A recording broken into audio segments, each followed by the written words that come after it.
నమస్తే. తెలంగాణ రాష్ట్రంలోని ఉమ్మడి పాలమూర్ అదే మహబూబ్ నగర్ జిల్లాకు సంబంధించినంత వరకు తెలంగాణ రాష్ట్ర ప్రభుత్వం కొన్ని కొత్త పథకాలను ప్రవేశపెట్టడం జరుగుతోంది. అదేవిధంగా కొన్ని డెవలప్మెంటల్ యాక్టివిటీస్ని టేకప్ చేస్తోంది. దీనిలో భాగంగా చెప్పుకోదగినటువంటి విషయాలు రీసెంట్గా ఉన్నటువంటివి మహబూబ్ నగర్ సిటీకి సంబంధించినంత వరకు కూడా అధికారికంగా సిటీగా మున్సిపల్ కార్పొరేషన్ కాబోతోంది. ఆ విధానంలో దానికి సంబంధించినటువంటి ప్రాసెస్ చాలా ఫాస్ట్గా జరుగుతోంది.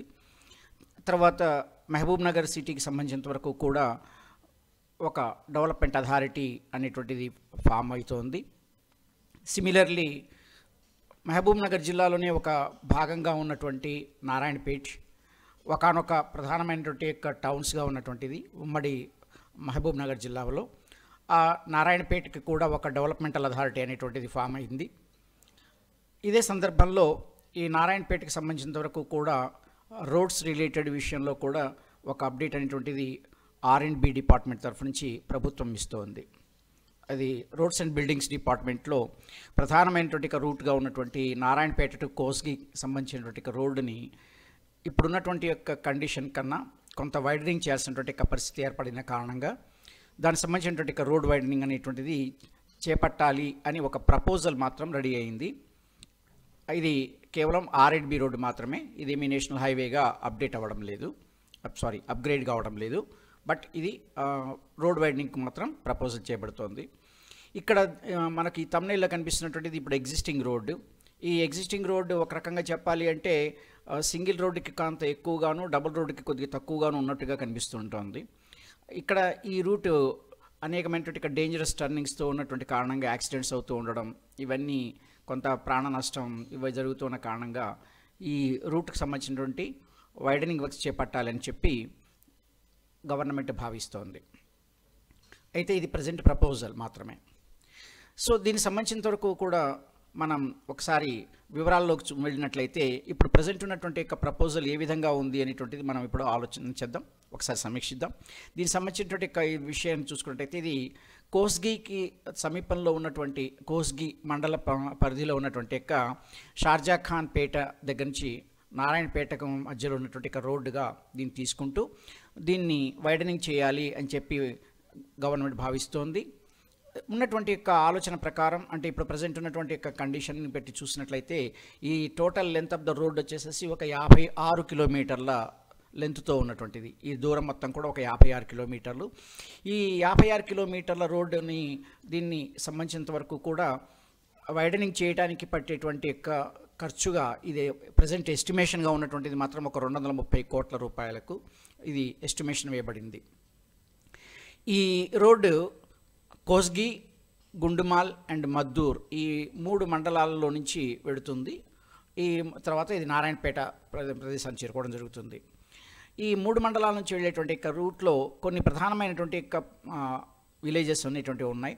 ఆ ఏరియాలు దోరేపల్లి, క్యాతన్పల్లి, బాపన్పల్లి వీటికి సంబంధించినటువంటి ఈ మెయిన్గా ఉన్నటువంటి ఈ విలేజెస్లో ఈ 4 లేన్ రోడ్డుగా చేయబడుతున్నటువంటి ఈ దీన్ని మొత్తం కూడా సెంట్రల్ డివైడింగ్ పార్ట్తో దాన్ని నిర్మించడం జరుగుతుంది. అంటే రోడ్డు మధ్యలో డివైడర్ నిర్మిస్తారు. అలాగే వాటి మధ్యలో స్ట్రీట్ లైటింగ్ కానివ్వండి, తర్వాత మధ్యలో మొక్కలు నాటేసేసి ఎదురుగా వచ్చేటువంటి వెహికల్స్ యొక్క లైటింగ్ అనేది కళ్ళలో పడకుండా డ్రైవర్స్కి సేఫ్టీకి లాంటిది కానివ్వండి, సేమ్ టైం గ్రీనరీని పెంచేటువంటి యొక్క పరిస్థితి కూడా ఉంటుంది. కాబట్టి ఈ సెంట్రల్ డివైడర్స్తో ఈ దోరేపల్లి, క్యాతన్పల్లి, బాపన్పల్లి ప్రదేశాల్లో నిర్మించడం జరుగుతుంటుంది. ఇదే విధంగా ఇదే ఏరియాలో సైడ్ డ్రైన్స్ అంటే ఒక రకంగా చెప్పాలంటే మామూలుగా ఈ వర్షపు నీరు నిలవకుండా, తర్వాత దానివల్ల ట్రాఫిక్ ఇబ్బంది కలగకుండా ఆ వర్షపు నీరు వెళ్ళిపోయేందుకు ప్రత్యేకంగా కాస్త పెద్ద స్థాయిలో డ్రైన్స్ అనేటువంటివి నిర్మించడం జరుగుతుంది. ఇది దీనికి సంబంధించినటువంటి యొక్క ప్లానింగ్.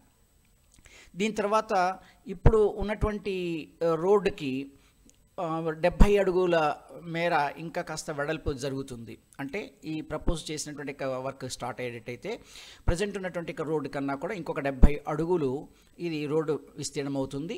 ఇది 2 వైపులా చూసుకున్నట్టయితే ఒక 35 అడుగులు చొప్పున ఇది వైడనింగ్ అనేది చేయబడుతుంది.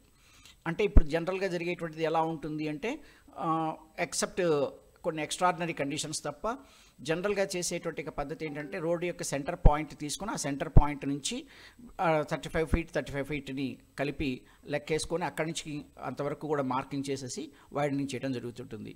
ఇది దీనికి సంబంధించినటువంటి యొక్క ప్రజెంట్ ఉన్నటువంటి యొక్క ప్రపోజల్. దీనికి సంబంధించినటువంటి రూట్ మ్యాప్ చూసుకున్నట్లయితే రూట్ మ్యాప్ ఇలా ఉంది. ఇది ఈ నారాయణపేట నుంచి ఇక్కడ ఉన్నటువంటి యొక్క ఈ కోస్గి పక్కన ఉన్నటువంటి యొక్క షార్జాఖాన్పేట్ ఈ ఏరియా, ఈ భాగానికి సంబంధించినటువంటి యొక్క ఏరియా నుంచి ఈ ప్రజెంట్ కనిపిస్తున్నటువంటి ఈ బ్లూ కలర్ లైన్ ఏదైతే ఉందో ఈ రూట్లో రోడ్ వైడనింగ్ అనేటువంటిది జరగబోతోంది. ఇది దీనికి సంబంధించినటువంటి విషయం. దీనికి సంబంధించినటువంటి ప్రధానమైనటువంటి యొక్క న్యూస్ లింక్ నేను మీకు ఇవ్వబోతున్నాను. ఇది తెలుగు దినపత్రికల్లో ఒక ప్రముఖమైనటువంటి న్యూస్ పేపర్గా ఉన్నటువంటి ఈనాడు న్యూస్ పేపర్లో దీనికి సంబంధించినటువంటి మహబూబ్ నగర్ డిస్ట్రిక్ట్ ఎడిషన్స్లో వీటిలో మెన్షన్ చేయడం జరిగింది. దానికి సంబంధించినటువంటి యూఆర్ఎల్ అడ్రస్ నేను మీకు ఇక్కడ ప్రజెంట్ చేస్తున్నాను. సేమ్ నేను డిస్క్రిప్షన్ బాక్స్లో కూడా దీనికి సంబంధించినటువంటి యొక్క లింక్ని ప్రొవైడ్ చేస్తాను. సో దీన్ని టైప్ చేయడం ద్వారా మహబూబ్ నగర్ జిల్లా ఎడిషన్లో దీనికి సంబంధించినటువంటి యొక్క న్యూస్ని తెలుసుకునేందుకు అవకాశం ఉంటుంది. Thank you for watching.